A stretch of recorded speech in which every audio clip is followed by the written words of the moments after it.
Hello, my name is Eternal Fight, and I'm here with Frankie, and we're back again doing episode 2 of Wrestlecast. I'm trying to remember the name there. Yes, no, I do remember that. I didn't know whether to say Wrestlecast or the Wrestlecast to make it sound more official.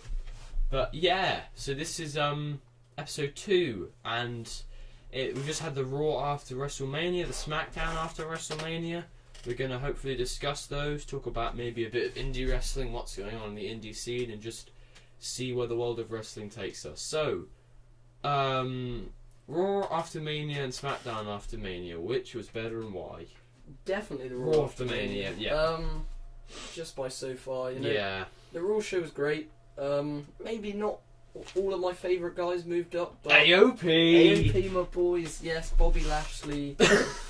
No way, Jose. Oh god, yeah, but it was still good though. A much more entertaining show. SmackDown felt a bit light, to be honest. There was still a lot of cool moments. You know, you had obviously Paige becoming GM.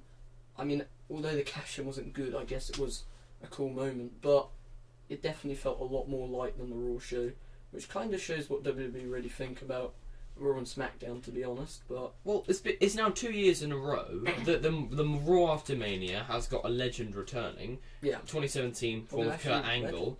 Yeah, but it's still he's been gone for 10 years. Yeah, it was a big moment. Big moment. So last year we got Angle, this year we got Lashley, but last year we didn't get any big people returning on SmackDown. We didn't get any. Well, we got 2 debuts. We got Title and Shinsuke Nakamura. Yeah. But we didn't get a legend or an old timer coming back. No. And we didn't get one this year either.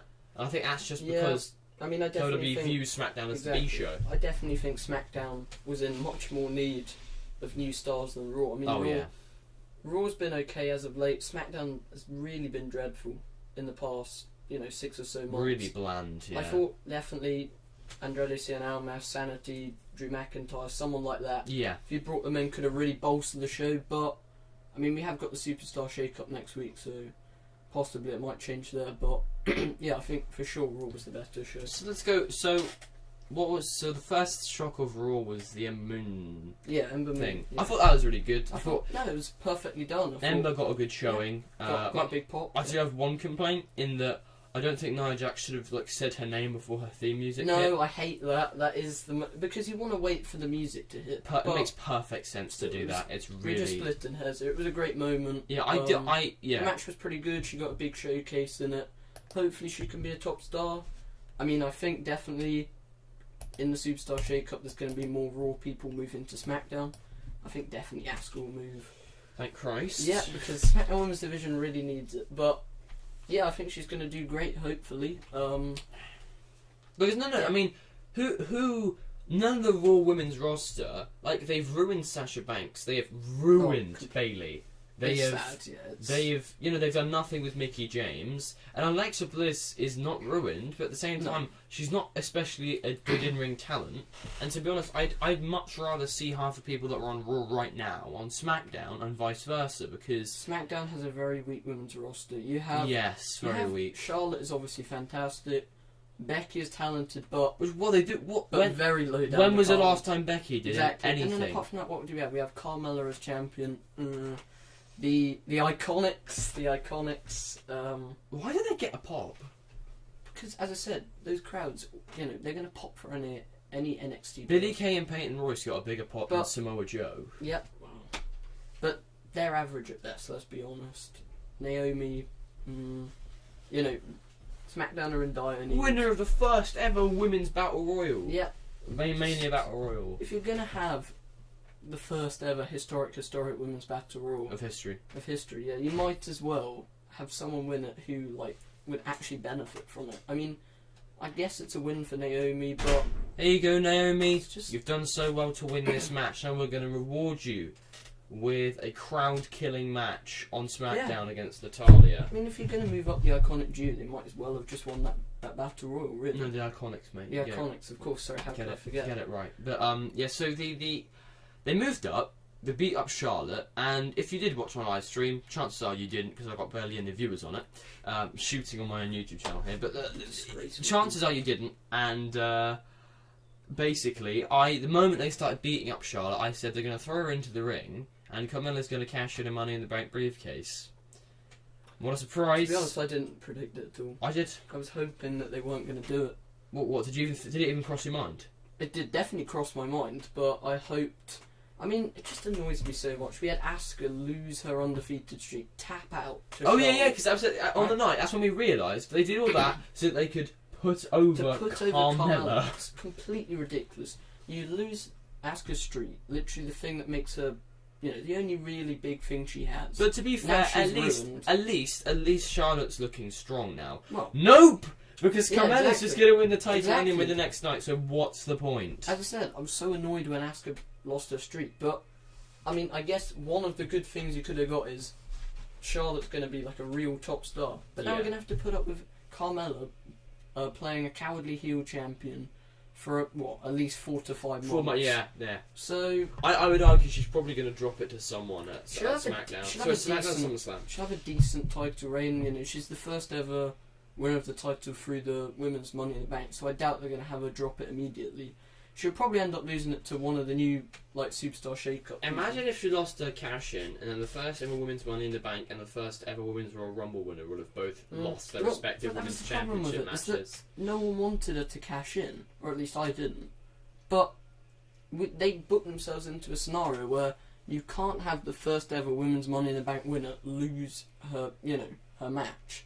So it was inevitable that she was always going to win, but I just think it was ridiculous that we ended up losing Asuka's streak just to put over Carmella in the end of it. But now we're going to have to put up with her as champion for, I personally don't like Carmella, and I also personally don't like the Iconic duo. The Iconics, sorry. The Iconics, yeah. So I don't know why either of them are getting these big pushes when Asuka wasn't even on the Raw or SmackDown after Mania. Well, no, that was another thing. I mean, she lost her streak, and just to bury her even more, she wasn't even on Raw or SmackDown this week. I think she'll probably end up getting drafted to SmackDown in the Superstar Shake-Up, but I mean, where's her direction now? Where does she go? She's lost her streak. She's tapped out. She's obviously not going to be winning a title anytime soon because we've got two new champions. So I really do worry for her that she's going to end up going down the same route as Sasha and Bayley and just completely fall from grace. And then all the post-match heat that Asuka versus Charlotte got vacuumed up by John Cena running up the ramp. Really said what they thought about that match. Elias. Yeah, the whole ending of that match was for John Cena. So yeah, it's not a good time to be Asuka, that's for sure. Charlotte hadn't even got backstage yet, and then there's just jumping the barrier, dashing up the ramp. Like what? Also, dashing up the ramp. Yet when he came through into the ring, he was raging because the Undertaker wasn't coming out. Why did he dash inside? Because apparently, I don't know. They made it so unclear what that whole thing was about. Honestly, we were all in confusion. I mean, and then another thing about it was that I thought it was cool how they teased it for a bit, but the fact that they teased it that so much, yeah. We all knew that Taker was coming out, and I think they ruined the pop. The fact that they teased it for so long kind of ruined it, because we were actually getting to the point where we were like, when is this going to end so Taker can come out? And you lost that pop, really. But yeah, no, it was quite a disappoint. Like it's quite a disappointing show. As I'll elaborate on more in my review. Yeah, we don't want to spoil. Coming tomorrow. But yeah, so then when that, it's just Mania was a really bit of a clunky show. As I said, yeah, without going into too much detail, it was really, really strange. It started off okay, and then, as I said, the show is too long, and it died out, and it was disappointing in the end. Here's something we haven't talked about on the internet yet. NXT Takeover New Orleans. What a show. Man. Probably the reason why WrestleMania flopped so badly was because it had to follow that. Man, this card just, it had so much promise, and it completely lived up to it. Honestly, no exaggeration, one of the most insane shows I've ever seen. To have 3 matches like that in a 5-match card is ridiculous. And then not only that, even the 2 matches that didn't really mean anything. Not all those matches didn't matter. what I meant to say was that they weren't as highly anticipated. Everything delivered, though. But the women's match was great. Anya had a title change, so now Shayna Baszler's champ. Ember Moon moved up as a result. And the tag title match, Roderick Strong, my man. He's in the Undisputed Era. Yeah, I've never seen a show with so many. We all expected exciting it. We all moments. expected it at Takeover War Games. Yeah. Didn't happen. We were like, right, maybe this isn't going to be a thing then. Then we didn't even expect it at Philadelphia. We had no idea. And then completely out of nowhere, we had no idea it was going to happen. He just turned, and it was such a good shock. And the Undisputed Era is now a thing. It was perfect timing as well. It was perfect timing because at War Games it would have been cool, but now obviously with Bobby Fish out, and I think around about the War Games, to be honest, I was definitely expecting. I thought there's no way this match isn't ending with a Roderick Strong heel turn because of the partners he was with, because he didn't really have any sort of association with them. But with this one, honestly, I wasn't expecting it at all. I can't believe I didn't call it, but it makes perfect sense. They've lost Bobby Fish. They were in desperate need of a third guy, and he's the perfect third guy. Sometimes what frustrates me about heel turns is when people do a heel turn for nothing but the benefit of the people they're turning heel to join with. Yeah, but this makes perfect sense because effectively he just won the tag titles by joining the Undisputed Era. This makes perfect sense because Roderick Strong's a guy that was not really a prominent fixture in NXT. Who's starting to get overtaken by guys like Ricochet, Velveteen Dream. Cassius Ohno. Definitely not him. But yeah, this is just a perfect angle to put him in. He's right back in the main scene, and he's going to be damn entertaining because actually, if you guys haven't seen Roderick Strong as a heel, he's probably better. So, what than Bobby Fish? No, better as a heel than he is as a face. I personally know nothing about any of his heel work. Yeah, no, he did a lot of heel work back in Ring of Honor and PWG. But he was like Johnny Gargano before Johnny Gargano was a thing in NXT. Exactly. Like in 2017, he was such like a well-booked underdog babyface. Yeah, no, I think it was a shame that they never really capitalised on him as they could have. He could have been an awesome underdog champion, but we've got this now, and the Undisputed Era, I was worrying for them around about Philadelphia. I thought they were going to start to lose momentum a bit, get a bit overtaken, but now they're right back in the main scene. Adam Cole was the best winner for that match as well. They got 3 titles. Yeah. They're on top of the world. Yeah. They're doing insane. But really though, I don't know what because my initial prediction was for, obviously, I think winning this line of match is going to be Ricochet or Adam Cole. But then I thought, oh no, actually it doesn't make any sense. EC3. Because I thought EC3 was going to win. But no, they went with Adam Cole. And to be honest, I'm not going to complain. It was a great choice. I think he was the perfect guy. I mean, I was rooting... I can't lie, I was rooting for Ricochet. But I think he's the perfect guy to win it. He's just going to have great match after great match with that title, really elevate it, because he's quite a big guy in NXT as well. Yeah, and it's better that he won it instead of Ricochet, because Ricochet doesn't know how to do storytelling, because all of his matches is nothing but dry spot fests. He's got no storytelling. No, he's rubbish. Yeah, bad wrestler. But no, he was outstanding in that ladder match. Ricochet was probably the standout guy. I think. Yeah, he did some awesome moonsault, shooting star press. People are gonna be talking about that match because Ricochet was in it. Ricochet, I think maybe people might start to worry about him. I wouldn't worry. He's gonna be a big star. Yes. All I hope is that the next 2 matches that I care about for the NXT title, and I know they're both face versus face, but I want to see Aleister Black versus Johnny Gargano and Aleister Black versus Ricochet, because they would both be insane matches.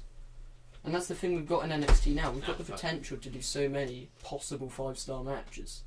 It's insane. How about Aleister Black versus basically the best person on the NXT roster? And one that I don't think people talk about enough, Lars Sullivan. Oh. Lars Sullivan sucks, okay? I don't care if you like him. Just please. I was actually begging for him to move up because I don't want to see him in NXT anymore. But the sad thing is he's probably going to feud with Killian Dane. That's something they've been teasing for a while now. Big guy versus big boy versus big boy. 2 very big sweaty lads. They're going to get it on. I mean, it might be good as long as it's short and not, If it's just chaos for 5-10 minutes, then it should be good. But yeah. I don't know how they're going to build a story around it, but It was just insanity. Oh, good point. Good. Always count on me to make them. That's what they sub for. Yeah, all 2,200 and something, as it has been since last December. Not exactly been the best time for the channel in terms of growing recently. Not really, but I'm not too concerned. I'm not too concerned. No. Oh, calm down, mate. I've got a cheeky. Hang on, let me just. Alright. I'm breaking kayfabe here. The camera's just turned teal on me. Yeah, you charge, you little bastard. Right. Okay. Back to the main subject. Shit, yeah, sorry, the ladder match. Yeah, it was awesome. Killing Dane versus Lars Sullivan. Yeah, it'd be cool if it's just like 5-10 minutes of chaos, as you said, but yeah, I don't know. And then, well, the two main matches were just insane. For especially that main event. Do you remember how awesome we thought Gargano versus Almas was from Brooklyn 3? And the fact they managed to top that. Yeah. It's just just NXT is just constantly topping itself. Yeah, I mean that main event, Gargano Ciampa, was just off the charts. It was so in terms of storytelling and that. As I said, I personally wouldn't say it's a 5-star, but in terms of storytelling and brutality, it was about as good as you're gonna get in WWE at the moment. Yeah, no, it was. It was just excellent, and it was nice to finally have a match that the crowd were actually genuinely invested for. Yeah. Cheering the right guys, booing the right guys, and it just felt like what wrestling should be, really. Because the thing is, people often, like let's say, I don't know, on the main roster especially, even if people aren't very good wrestlers, boos still get cheered. Yeah, exactly. Just for some reason, it's just a strange thing. They cheer the guys they like to boo the guys they like to cheer. As Corey Graves told everyone at the start of Raw. Rowdy International crowd. I saw you just stole that from JBL. yeah, that's what they do every single year. Oh yeah, because they realise. Oh yeah, because this is why they're booing Roman. It's because Roman got booed, and they were like, oh yeah, they're booing the guys they like to cheer, and they're cheering the guys they like to boo. Yeah. Despite the fact that Roman gets booed every night when he comes out. The funny thing was that the only babyface that didn't get cheered was Roman Reigns. So I guess that only really goes for him, because all the other guys got cheered, so I don't know. So yeah, when Seth Rollins came out to a massive pop on Mania. Oh yeah, they usually hate Seth Rollins. Yeah. Roman's the man. Yes, of course. Roman's the guy that everyone loves. You were saying. I was gonna say yeah. So, but it was just nice because obviously, for once, people actually played along with the heel face dynamic correctly. I'm pretty sure I said this in the last one. Like, it was just nice to have a match where a heel was genuinely hated. Oh yeah, and he's Ciampa's heel work is... When he got booed when he walked out to the ring with no music, just insane. So good. So it's really, really good. And it fit perfectly because you had the despised heel in Ciampa, but then the beloved babyface in Gargano. Oh yeah. And it was, quite a lot of the time nowadays we have very split reactions from the crowd. But it was nice to have just 100% of the crowd complete cheers and complete boos. And then you can do stuff with that. I remember when they started chanting at some of the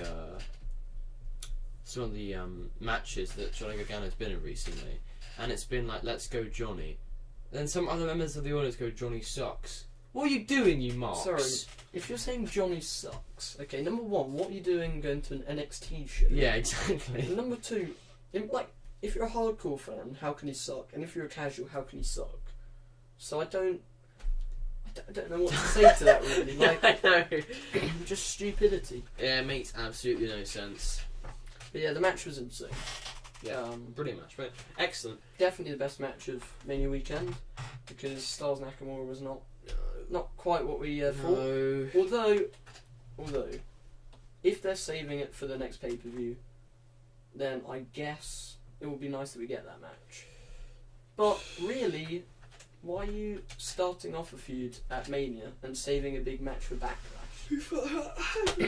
Mania was where everything ended, especially if it's going to be 7 hours long. I've absolutely no idea. Hang on, so Backlash is April, May, June, July, August. April, May, So what will the pay in June? It will be Money in the Bank. Yes. So what I do you know what I'd probably do? What? I would have AJ Styles versus Shinsuke Nakamura at Backlash. So that's May covered. AJ Styles versus Shinsuke Nakamura at Money in the Bank. That's June covered. Shinsuke Nakamura versus Daniel Bryan. That would be insane. A Battleground. And then Shinsuke Nakamura versus Daniel Bryan versus AJ Styles at SummerSlam. Yeah. How awesome would that be? I'm so happy that Shinsuke's turned heel. And his promo this week, insane, so good. Definitely by a mile the best mic work he's done in WWE by so far. Sorry, not speak English. That was so good, yeah. Because it's not often that you get a really overly sarcastic heel. Yeah, and it was nice to actually see some character out of the guy because let's be honest here, since he's moved up, what character has he shown? He's just this sort of mad guy that, is just. He's just a guy that does weird stuff. Yeah, basically. But now he's got some actual depth to his character and some personality. So I think this is going to be a masterstroke from him. It's like the bit where he was like, "I'm really sorry for what I did to AJ Styles," and like winks at Renee. Yeah, no, I think perfect. He was bland and boring. Not his fault, but he was bland and boring as a babyface. Mainly because he can't speak English. Exactly, and they put him in promo segments every week. Yeah. But now they've turned him heel now. I think hopefully he can just do some great heel work. And I mean, there's just lines and lines of great matches. Styles, Bryan, Finn Balor if he moves up. Yeah, Jinder. Zayn, obviously Jinder, of course. Asian versus Asian. Because it writes itself. It was so good at Hell in a Cell and SummerSlam, wasn't it? Yeah. We need the third match to end it all. But there's lines of great. Oh yeah, imagine. Oh man, Nakamura Balor for the title. Well, I think Balor definitely has to move to SmackDown. I think he is just... What's this though? Because I just kind of realised this the other week though. So what happened to the Balor Club? Don't know. Maybe they are planning for one of the two to move up. I mean, to be honest with you, I think one of the two who? Or him or Gallows and Anderson to move to. Oh yeah. I think you could make a good case for both of them moving to SmackDown because Balor is quite low in the Raw pecking order. I think on SmackDown you could have some insane matches, and also Gallows and Anderson are very low in the Raw pecking order, and I would love to see Gallows and Anderson versus Usos. I just kind of realised. Or Gable Benjamin. Do you know what would have been really awesome? When they did the initial brand split draft in 2016, if they moved Gallows and Anderson over to SmackDown, and they had so they had the club as a dominant faction, in which Gallows and Anderson were the tag champs and AJ was world champ. How awesome would that have been? Well, no, I think definitely that would have been sick. But what they should have done, if you just keep the existing rosters, and I know obviously it was unfortunate with Balor's injury, but imagine how awesome we could have actually made Balor Club a legitimate thing instead of just Finn Balor comes out and Gallows and Anderson are with him. How about Gallows and Anderson cheat or interfere at SummerSlam, help Balor win? And then you've got them set. You've got an awesome faction, and Finn Balor can have a long heel run with the title, and then eventually, get his ass kicked by Goldberg. But because it was going to happen, But that would have been awesome. Instead, what we got was Finn Balor just fall down the pecking order, and Balor Club for something that people have been dream booking for so long, just never happened really. It happened, and then it lasted 5 weeks, and then it stopped. That's just what annoys me really with WWE. Is like the main story of them right now is just missed opportunities. Yes, yeah. I They mean, they misbook so much stuff. I mean, the Shield, Balor Club, Dream, could have had tons of dream matches. AJ Nakamura, most misbooked. Yep. Charlotte vs Asuka, that was misbooked. So many opportunities there. They're one of the strongest rosters they've ever had, and they just keep on just giving us, stuff that's so much worse than what we could be. Yeah, stuff that's just alright, or like just plain bad. We've got such a great roster, and we have the potential to have a great television show. I mean, New Japan and NXT are awesome, but with the roster WWE have, there's no reason why it shouldn't be the best show. No excuse. You have AJ, Nakamura, Samoa Joe, Finn Balor, Daniel Bryan, so much more in the tag team and in the women's division. You could have one of the best shows around, but we're getting people like Lashley and Elias, when we could be getting really cool stuff. Yeah, how did Elias make the Mania card and like Dolph Ziggler and Shelton Benjamin? Exactly. And, like, I don't I understand. mean, that's another thing. Gable and Benjamin. Oh yeah. What an awesome tag team that could have been.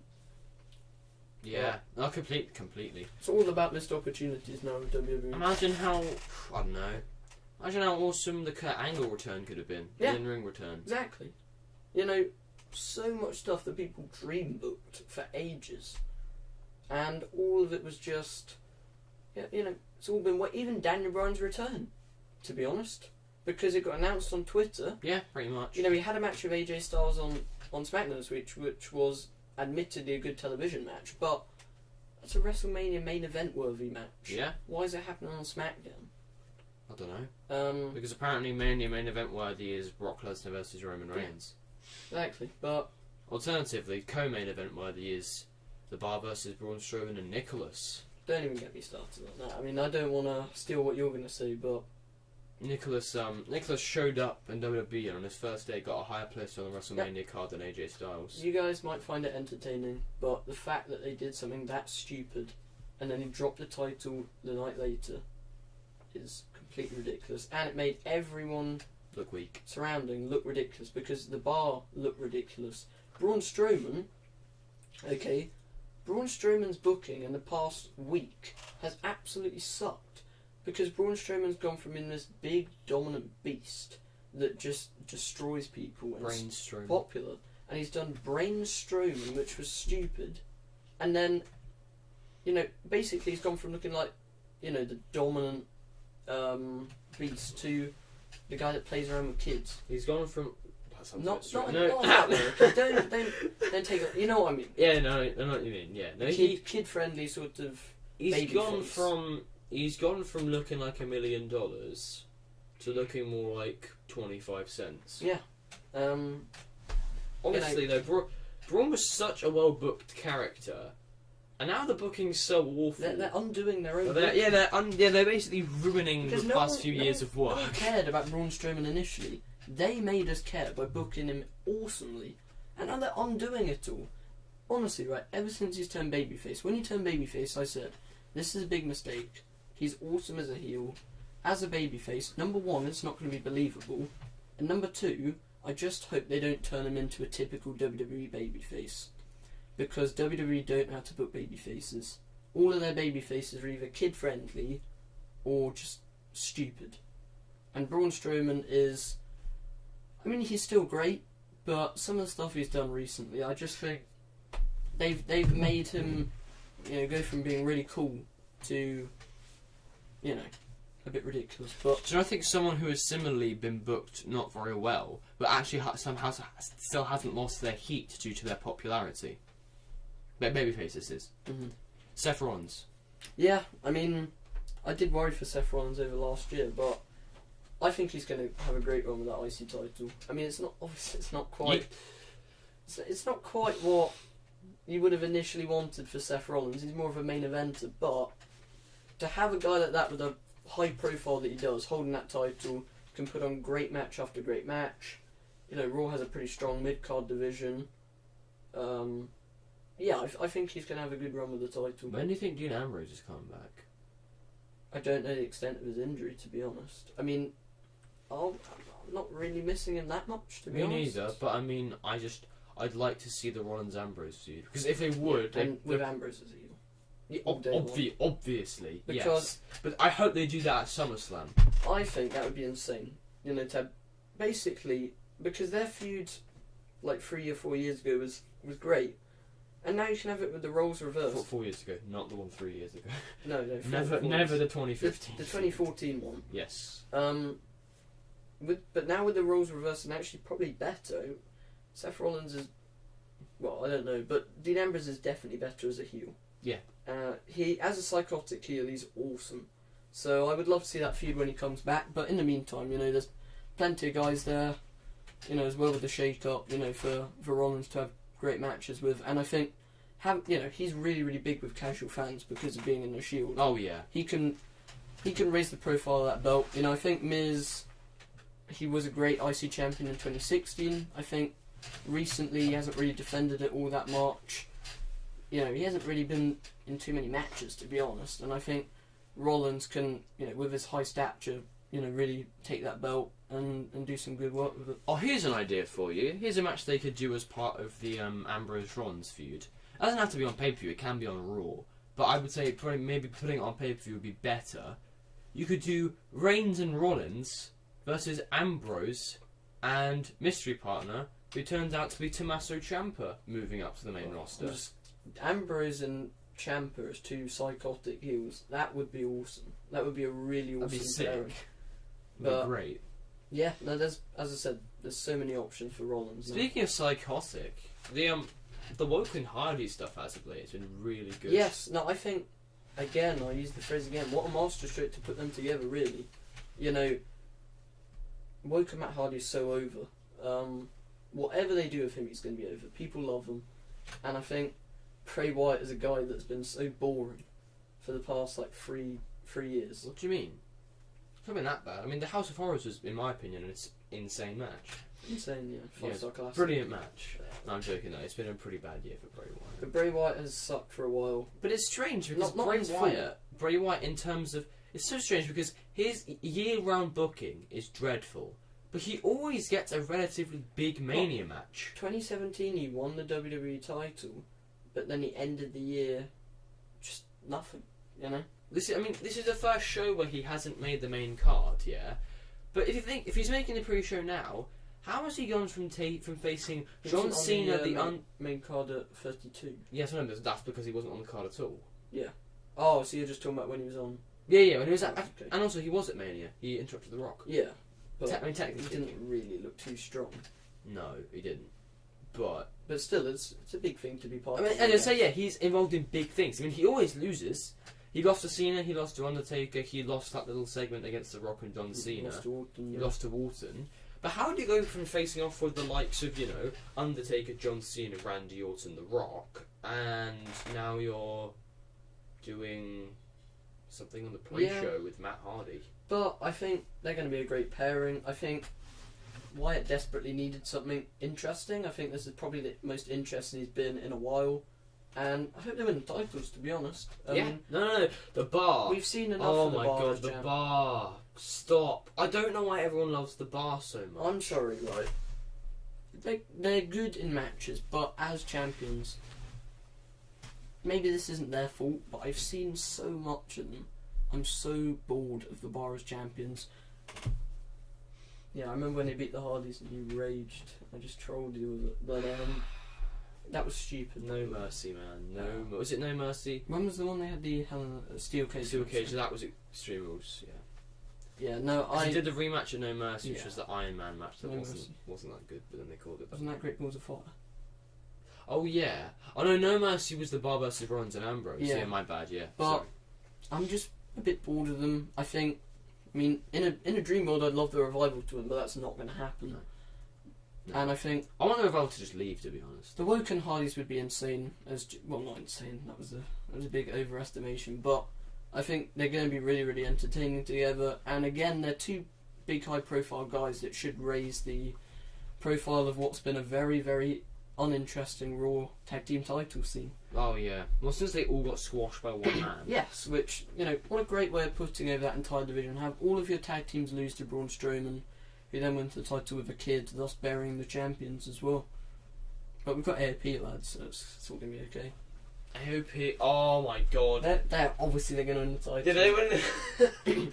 Obviously they're winning it. They are so set on winning those tag titles, literally. And honestly, all you guys out there that love AOP, you're going to say, well, they have great matches, all that stuff, but that's because they're with DIY. When they faced DIY, the Revival, Undisputed Era, which actually wasn't that great of a match. No, I was going to say, because they've either been in multi-man matches, or they've been in matches that were stipulated. We'll see how good they are when they're facing the bar. I'm just saying, we'll see. But no, how about this? So, don't you find it funny? They've been in two awesome matches, I would argue. They were in that ladder match with DIY, and they were in the match with DIY and the Revival. One of those was a triple threat match in which they only made up a third of the people in the ring, and the other one was a ladder match with DIY. Yeah. So it really wasn't that hard. Let's be honest here. If you can't have a good ladder match with DIY, or a good match with DIY and the Revival and triple threat, then you're awful. Yeah, really. you're not doing anything But, right. But then when they actually have one-on-one singles matches, remember? Sanity we was watched alright, we watched them against. No, but that was loose. That was kind of hardcore. Yeah, because they had the table spot, and they also had basically it was basically a tornado tag. NXT did a fantastic job of booking AOP to their strengths, because I think they knew deep down that they weren't the best workers, but they knew that there was potential there, and they always booked them in situations where they wouldn't be exposed. Yeah. But I think Vince is not that smart, and on the main roster, they're going to be thrusted straight into the title scene, and I'm not too sure. Well, particularly now they don't have Paul Ellering, so they can't do promo segments, and their matches are still not good enough. So Can't wait for Aiko and Razor on the mic. See, obviously they were booked into a bit of a corner with Paul Ellering probably not wanting to do the commitments, but they need a manager of some sorts, whether that's Paul Heyman or whoever. But they need. Not Paul Heyman. I'm just saying they need someone to do mic work for them. Jeff Jarrett. That seems so random. But no, they do need someone. They need someone. But no, AOP, as I said before, in singles matches against DIY and the Undisputed Era, who are both awesome tag teams, they haven't been all that memorable. No. So and I think that they aren't a very good. They're a good tag team, but they're not good workers.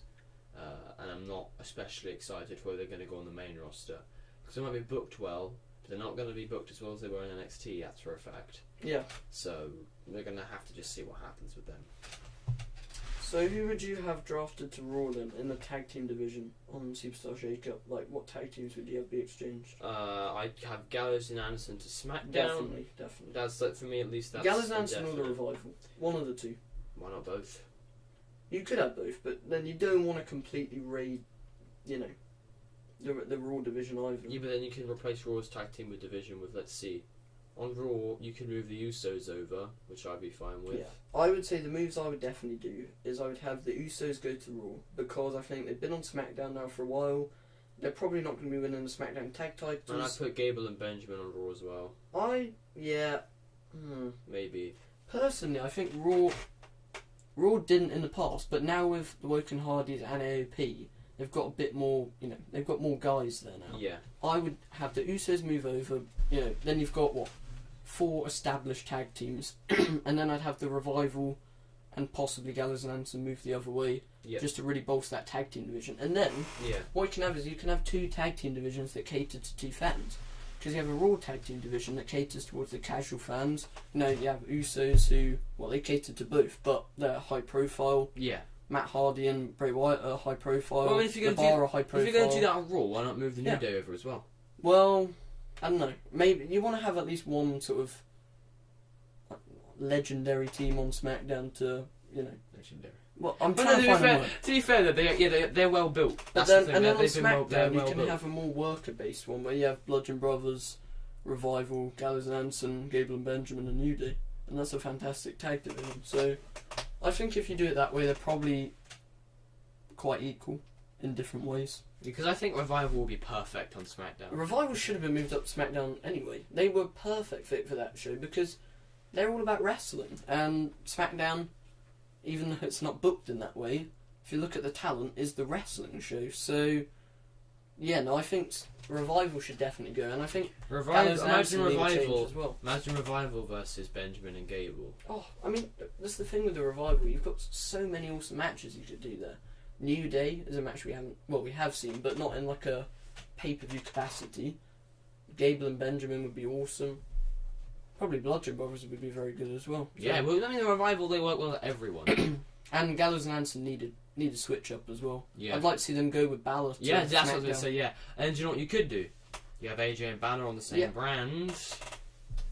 Yeah, exactly. Then you can sort of build that tension as well. Balor heel turn. Yeah, you could do it. Yeah, and then probably from what in terms of single stars would you switch? Oh gosh. So where are we going to put Kevin Owens and Sami Zayn right now? Because I have no idea. To be honest, I would. Although they are awesome together. No. I mean, are they on Raw or SmackDown? Like, where are we treating them if we're going to book this shake up? See, that's the difficult thing with the way they booked it. Is actually no. I don't think that Sami Zayn and Kevin Owens are a factor for the Superstar shake up. No, it's difficult. Don't worry. Just leave Kevin Owens and Sami Zayn. Yeah. What I would say is definitely right. Finn Balor to SmackDown. That's a definite. Yeah, for sure. Bobby Roode to Raw for me. I think yes, much better fit for Raw. He's not doing much. And... let me think about this. So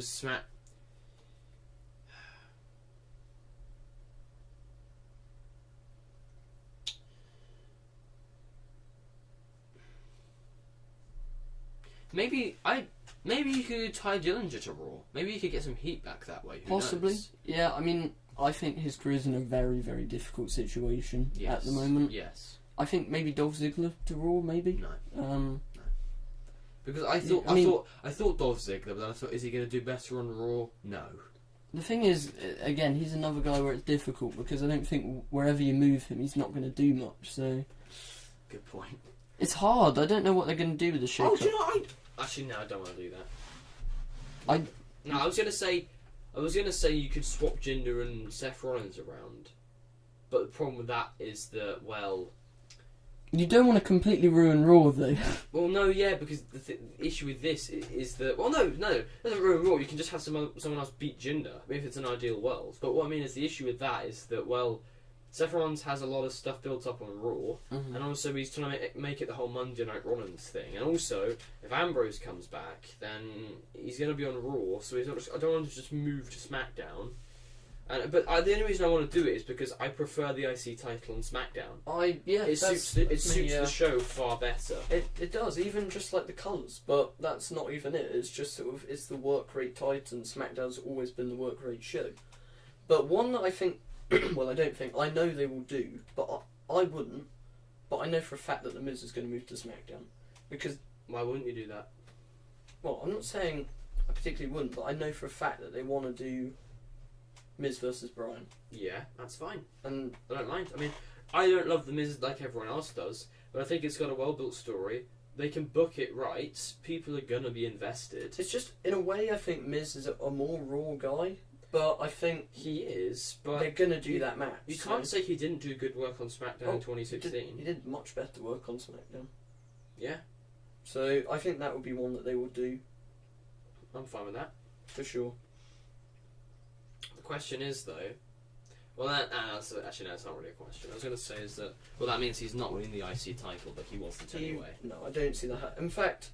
I definitely think they should change that match. I think it should be a fatal four-way with Hardy and Jeff Hardy, and Balor. Yes, definitely. Miz Rollins, as much as I'm sure it would be a good match, it's not something that particularly excites me at all. It feels like something I've seen a lot of times before.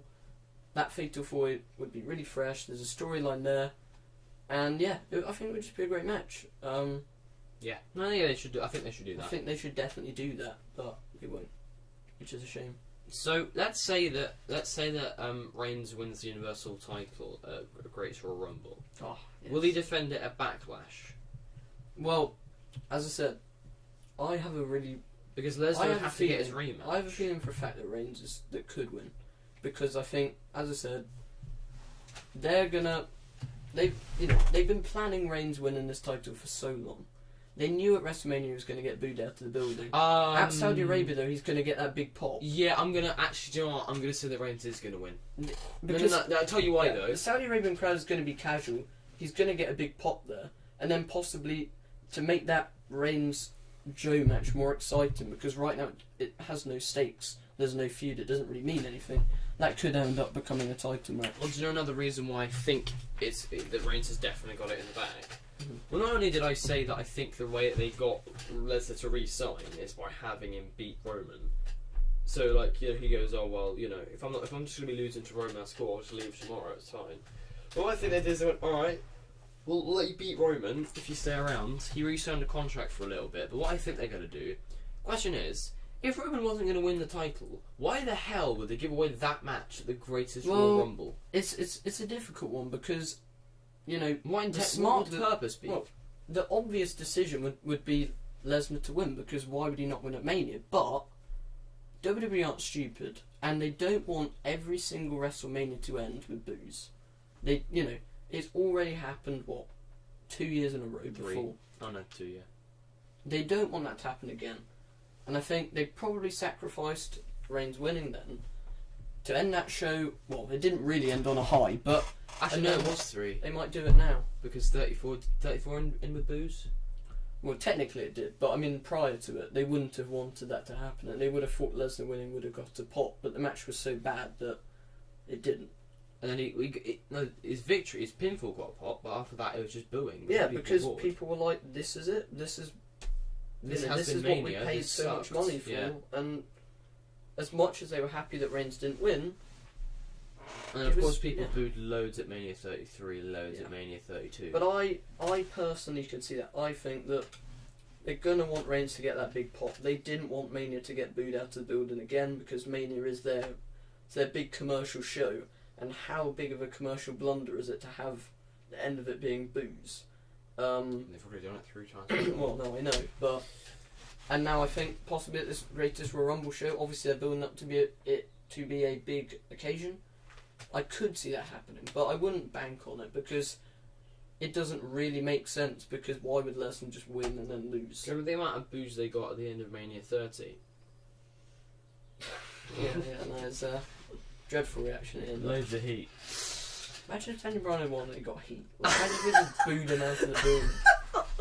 Imagine if they wanted Batista to win. He just got booed out of the building. But the thing is that WWE actually expected that to be the reality. That's what's so stupid about it. They're that out of touch. They thought that. They're so out of touch with their fan base because they thought that people were going to want Batista versus Randy Orton in a match. Batista. Yeah. In a match promoting Guardians of the Galaxy, the Batista, a part-timer, wins the title. If they had done that, that would have been booed more than Reigns. It wasn't promoting Guardians of the Galaxy, was it? Yeah. What? Apparently that was the reason why they brought him in and had him win the title, to get that sort of... No. And what happened is they wanted to bring him back after Batista wanted to come back after the Guardians of the Galaxy film came out, but then Triple H said, I doubt the movie will even do well. And then it got into the top 50 most highest grossing films of all time. But I mean, they were trying to ride off that success, not promote it, sorry, but they were trying to ride off that success and then have him, I thought opposite actually, because Triple H apparently said that he didn't think the film would do too well, and there'd be no point in bringing him in. Yeah, but fair enough. But no, I could think it was fair differently. But no, but that was a bit silly. That was very silly, because he was gone for 4 years, and they brought him back for what, 4 months? In a way, I feel bad for him. I've never been the biggest Batista fan. Big Dave! Big old Dave, best actor in James Bond. Did so much great acting. But, oh shit. Dies. And then WWE tried to build it up. Like, this was his big Hollywood gig, But yeah, his return was so bad. Like, he came in, he got booed out of the building at Rumble, booed at Chamber, booed at Mania, and then he lost to the Shield twice in a row. Well, I swear he got the pinfall both times. Yeah. Both times. And then he left. And as I said, as much as I'm not his biggest fan, they could have capitalised on him coming in. If they just hadn't have pushed him in the Mania main event when people wanted Bryan. Exactly. He could have done really well. Yeah. He might have even still been in WWE now. But who knows? We all lost that because they decided to put him in the main event when people wanted Bryan. So Royal Rumble, it didn't matter who it was, he was going to get booed. Royal Rumble ends with him being booed. Elimination Chamber ends with him being booed. Mania ends with him getting pinned. Extreme Rules, he gets pinned. Payback, he gets pinned. And then he leaves. Yeah. And then he leaves. He just tucks his tail between his legs. Missed opportunities. They brought back Evolution to put over the Shield twice. Have you seen their return? No pop at all. Nothing.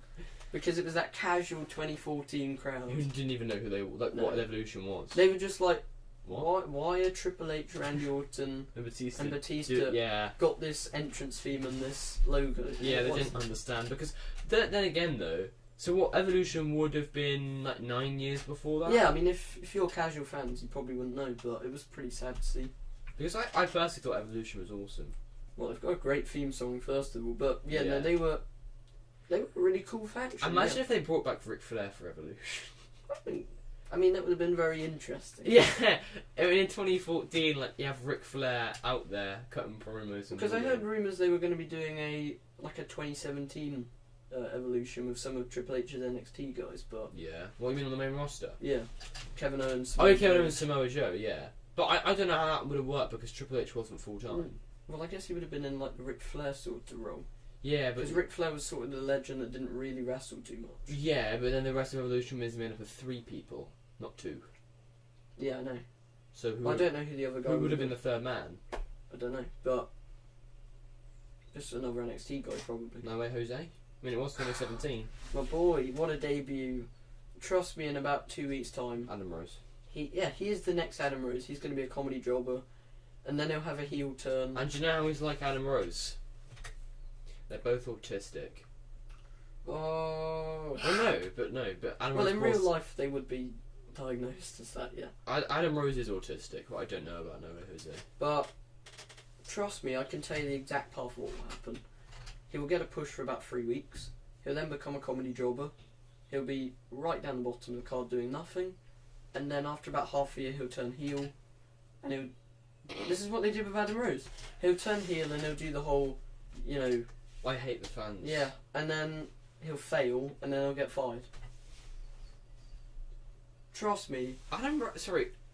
No Way Jose is a heel. No, I know, but that's what they'll do, isn't it? That's what they normally do. When you have a comedy jobber that they have nothing to do for you anymore, they just get a stupid heel turn. You know, just for the sake of one. But yeah, Swerve! Yeah, because it's a swerve, lads. Swerve! We got you there. But Kevin Owens is retaining the United States Championship at Payback. Swerve! For the sake of a swerve. So wait, is Chris Jericho on Raw or SmackDown? Because he was last seen on SmackDown. SmackDown, yeah. Yeah, but so is he going to be in the Superstar Shake-Up or the part-timers not count? Because in that case, I swear Triple H could be brought over to SmackDown. Well, technically, Chris Jericho signed a contract as a member of SmackDown. So, but obviously he's not going to. Technically, Kurt Angle could go to SmackDown. Well, no, because he's the GM, so... No. GMs can't get drafted. Of course they can. Happened in 2003, remember? Well, we are going to be seeing... Well, yeah, that's true, actually. But we are going to be seeing Chris Jericho lately... Greatest Royal Rumble! The greatest Royal Rumble. What a show. This is going to be... personally the most excited for 53-year-old Undertaker versus against Rusev. Because Rusev's getting buried. in a casket match. This is my thing about this card. Obviously, it's a very, very casual fan orientated show to get casual fans to buy the network. Like, that's what they're trying to do here. Number one, they're trying to get as many Saudi Arabian fans to come as possible by putting just big names in. And number two, it's a card, like, if you're a casual fan and you see 50 Cena versus Triple H. 50-man Royal 50-man Royal Rumble. Brock Lesnar versus Roman Reigns, Steel Cage, Cena Triple H, Undertaker casket match, yeah. You're going to want to buy that show. Sorry, could they not have done anyone better than, like, Rusev? It's just, just... Why didn't they do all... Oh no, because Orton's going to fight Jinder. Such a strange match. Because what I love, you know all those matches, there's the number one contendership matches that have been happening recently on Raw and SmackDown. You know those are all for the greatest Royal Rumble and not for Backlash. The thing is, this show... That tag title match, that US title match, and then there's an IC title match as well, but that wasn't on the show. There are two number... So the SmackDown Tag Team title match, and the US... The SmackDown Tag Team title match, the US title match, and the Raw Tag Team title match are all 3 matches. They've got number one contender matches on Raw, but are going to happen at Great Balls... No, are going to happen at the Greatest Royal Rumble. Yeah. The Greatest Balls of Fire. This show just annoys me because... It's not because I want to come across as ungrateful, but you have 50-man Royal Rumble match with no stakes that means nothing. Come on! Most viewed YouTube video. 41-man Battle Royal. I watched that at the time, and I was just really, like, popping massively because I was... Orton loses to Mark Henry by DQ. I was like an 8-year-old kid that was like, 41 guys in the ring, yes! Yeah! So, was it Orton lost by DQ or Mark Henry lost by DQ? No, Mark Henry lost by DQ, so he kept his title. Oh, I know Orton won. Yeah. It wasn't for the title, though, it's for the number one contendership. No, it was for the title. It wasn't. It was? No. So it was? No. It was for number one contendership. Really?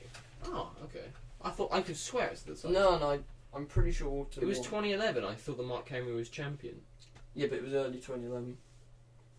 Oh, okay, fair enough. Oh yeah, because it must have been Rumble season, I'm presuming. Yeah.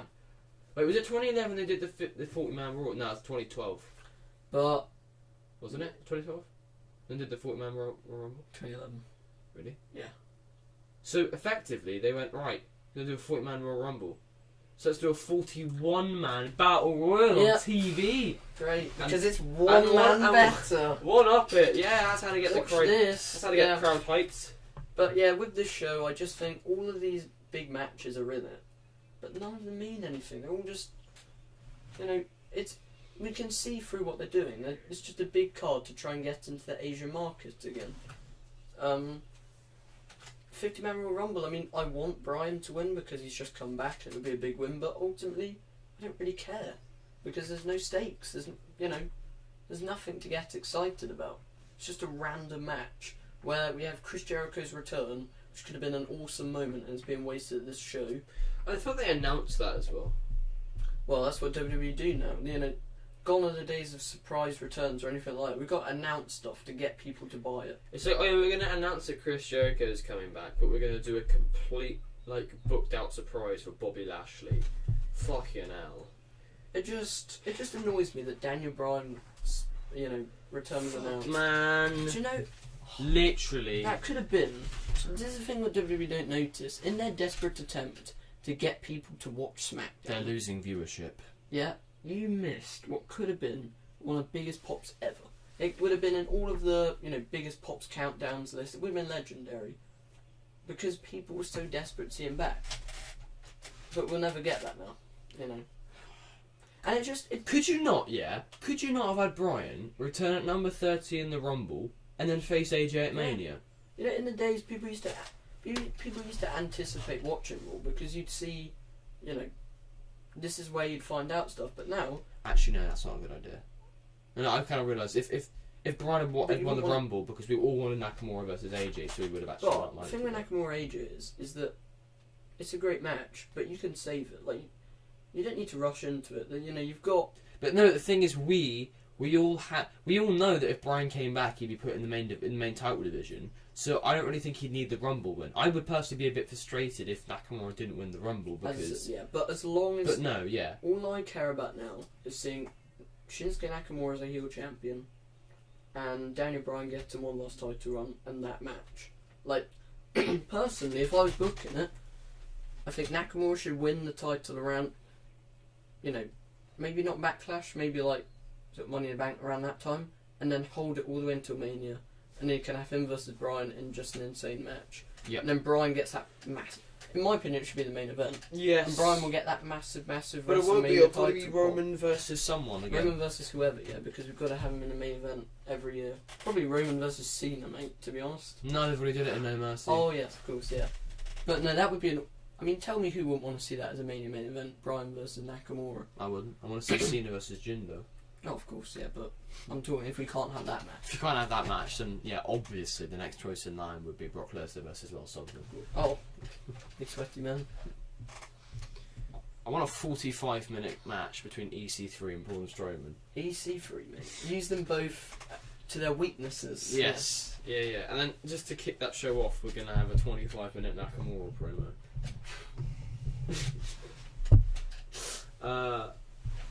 What? Jesus.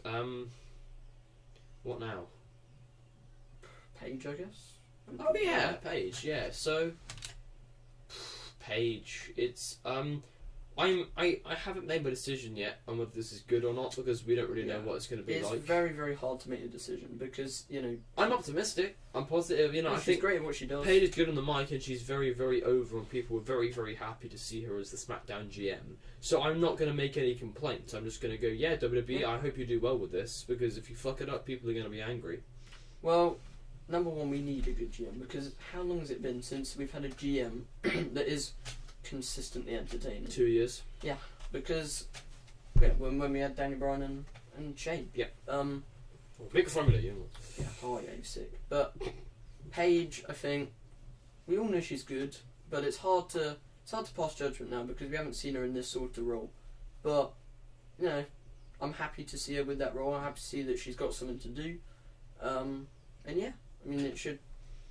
I guess we'll find out in the coming weeks, really. But yeah, I'm positive though. I think this could potentially be really good. So I want it to be good. well, as you said, they do instantly have Chemistry. good chemistry. Yeah. And that's what you need from a GM pairing, because when the chemistry is not there, like this is Stephanie McMahon. Stephanie and Mick Mick Foley. Foley. Okay, I love Mick Foley, but it never really made sense. There was never really any obvious chemistry between the two. They kept on teasing like love interest, which was really weird. What between Mick and Steph? Yeah. No, they didn't. Oh come on! If you watch the promos, No, they didn't. If you watch the promos, No, they did not. okay, fine. Hang on. Where did they tease love interest? I'm not saying they teased a love interest, but there was always hints. Were I got that, but maybe some people didn't. I don't think anyone did. Right, I mean, I guess maybe. I'm trying to think. But what we're saying is that they didn't have much chemistry. No. Let's just move on from that point. Yeah, okay, alright. They didn't have any chemistry, and quite frankly, most of their segments are kind of painful. Yeah, I mean, Shane and Danny Bryan were awesome originally, but... Oh, yeah. Cheers Road Dogg, completely... Cheers Road Dogg! Completely plastered Shane over the entire show, made the whole thing about him, which sort of defeated the original point of SmackDown. Land of opportunity. But, So it's but you know, I don't often get frustrated about things that are like kayfabe.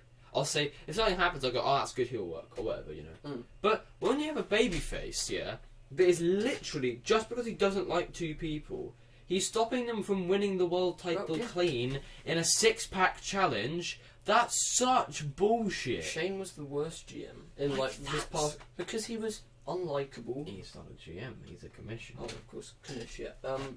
He was unlikable, pretty arrogant. Yeah, self-obsessed, plastered his face on everything. He was just, as a babyface, he was not likable. And when you're having sympathy with heels in feud, you know you've messed it up. But I just hope that we can just have GM doing the normal job, not in feuds, not all over the show, just making announcements when necessary, being angry when necessary, but not being too angry that it's, again, all about them. I've got a question. Do you think The Undertaker is going to wrestle at next year's Mania? I hope so. I mean, I hope to God that Cena match is not the last we're going to see of him. To be honest, if I could have booked this myself, he would have retired at WrestleMania 28. Yeah, I mean, let's be honest here. 29. Because that punk match is awesome. I would have never had the streak end. No. That's just me. No. I never would either. That Punk match was... Although, if you were going to have the streak end, I would have had Punk break. Yeah. So, to be honest, if it's don't break the streak or Punk breaks the streak, I'd still say don't break the streak. In my booking scenario, I'd say, let's just say we'll have Punk break the streak. Because nothing after that Punk match has been worth any time. The 30 match, because of his concussion, sucked. 31 was forgettable. 32 was... better than people say it is, but still, I like that. Nothing match. that would really you'd want Taker to come after retirement for. 33, I would have preferred a cyanide capsule. 34. And 34, I'm sorry, but 3-minute match. No, but I mean, after all that build up, it wasn't really a match. It was an angle. Yeah, but I mean, after all of that build, all we got, and that was a match people were anticipating. It was just a squash, wasn't it? And yeah, it was a nothing match, and I hope that's not the last we see of Taker. Well, obviously it won't be the last we see, but at WrestleMania. Yes, yeah. Because there's so many other cool matches. I know Taker can't work at the rate that he used to. To be fair though, he did do pretty well for a 52-year-old. I'll say he looked in so much better shape than he did at 33. Yeah. He looked a lot better, but there's so many dream matches for him still to do. Personal, I would love to see Taker versus Styles or Taker versus Bryan. I don't know how you book them, but they're two matches I'd love to see.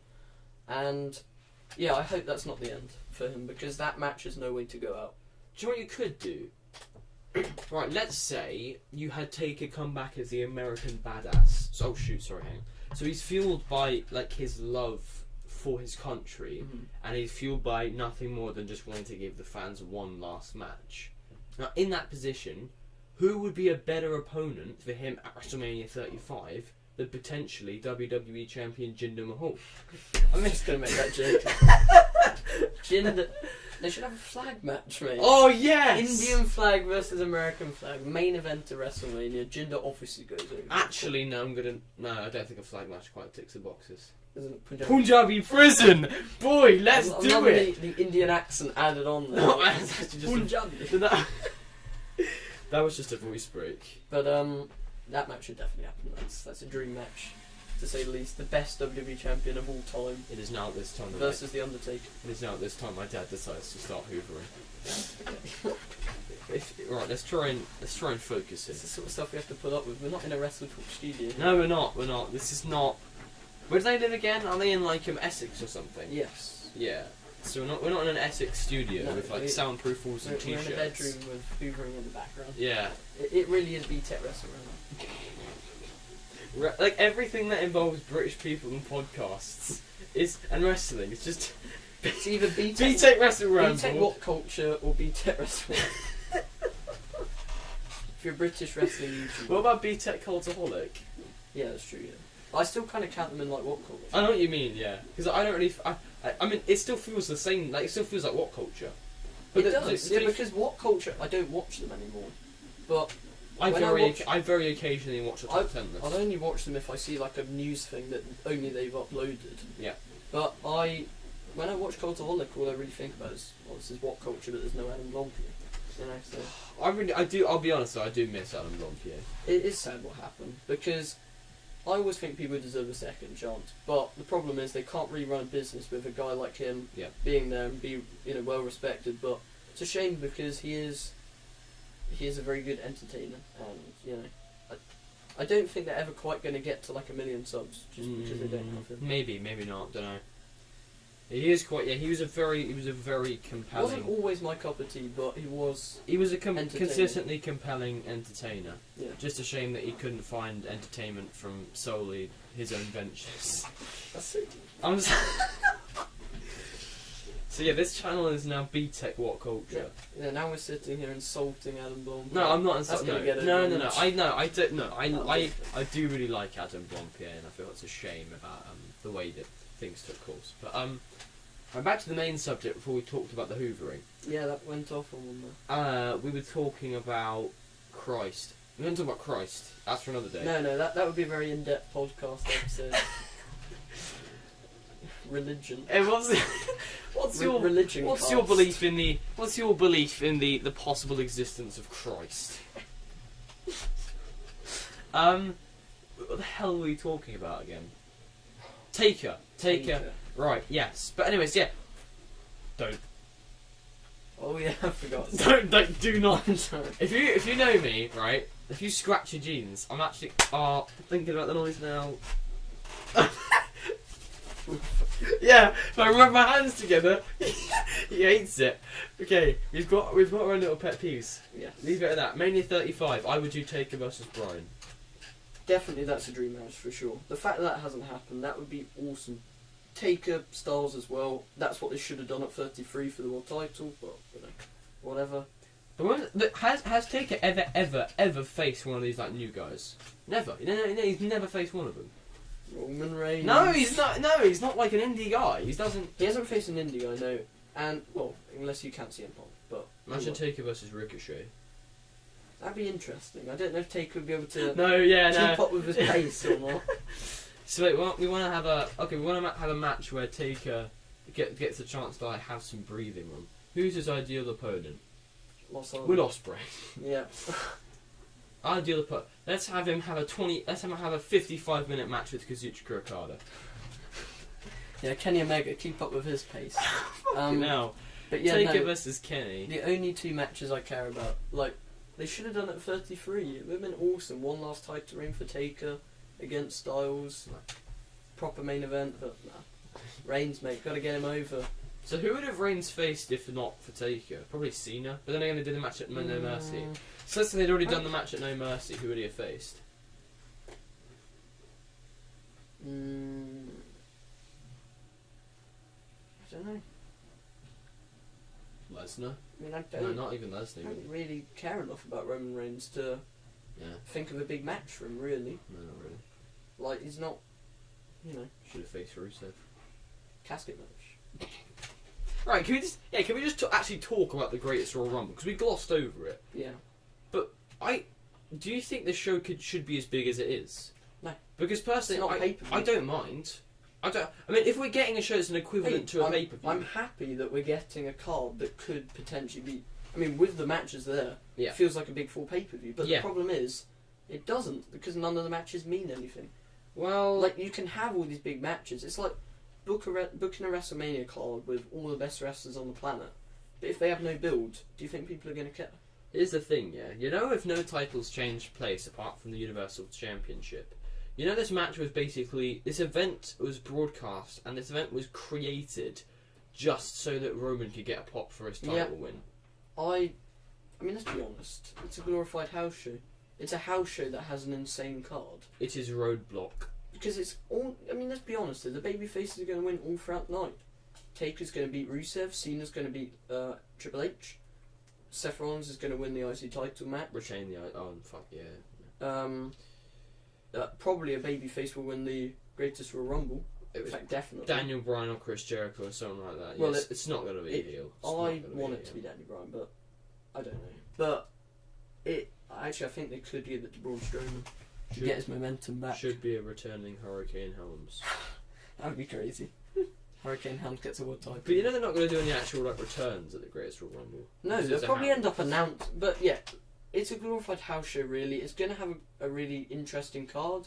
It probably will be a really good show, but no, it's not going to mean anything. No, the thing is that if you think it's going to be a good show, it's not. I promise you, because this is WWE. This will not be a very good show. I promise you. 50-man Royal Rumble too much. Yeah, too much. Sorry, you can't. The thing with Royal Rumble is what makes it cool is not that it's loads of people in one match. It's the storytelling aspects. It's the little cool things that happen, the debuts, the returns, the little funny moments. But they're not going to have any of those. The confrontations that you would never normally see. But with 50 men, you can't keep that up throughout an entire match.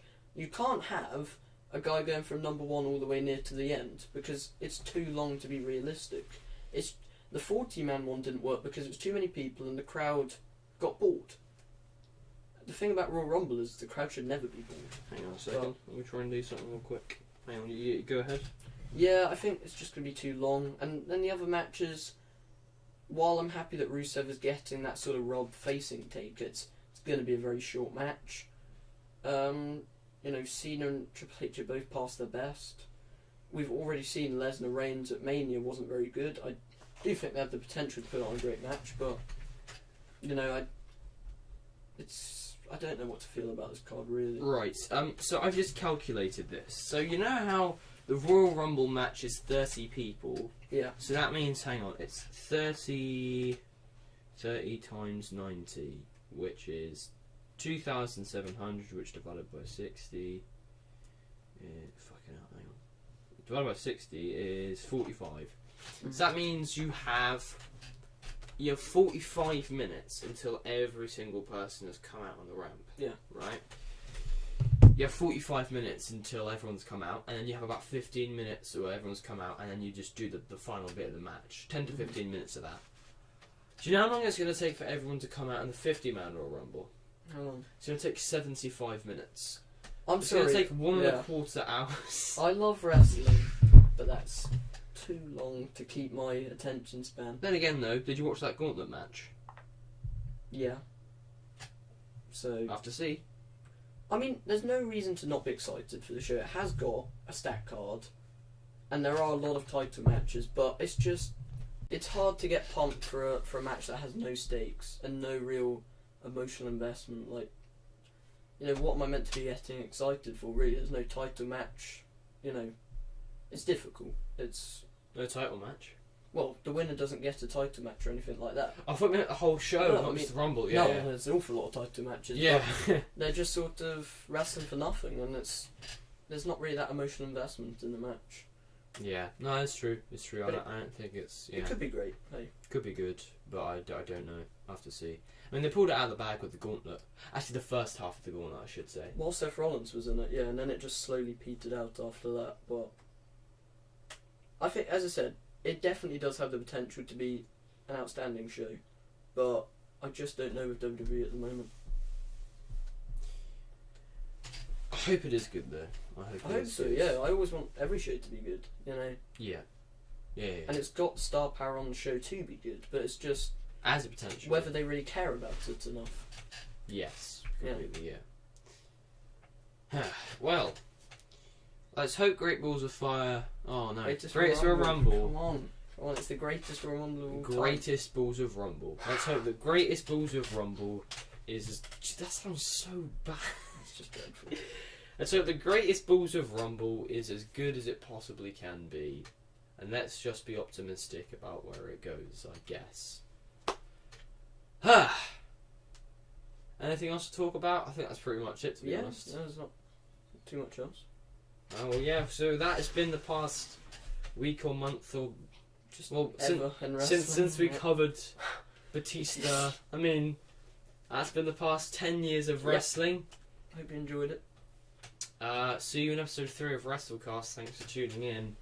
I have been Eternal Fight. Nearly forgot my own channel name there. Great form. That's a great gamer guy. No, that's not staying in. And I will see you in the next. Oh no, you were Frankie as well. I was. I think so. I mean, not that you have any choice. No. Alright, but yeah, thank you very much for watching, and I'll catch you in the next episode if you're still alive by then. See you later. And that's what makes you just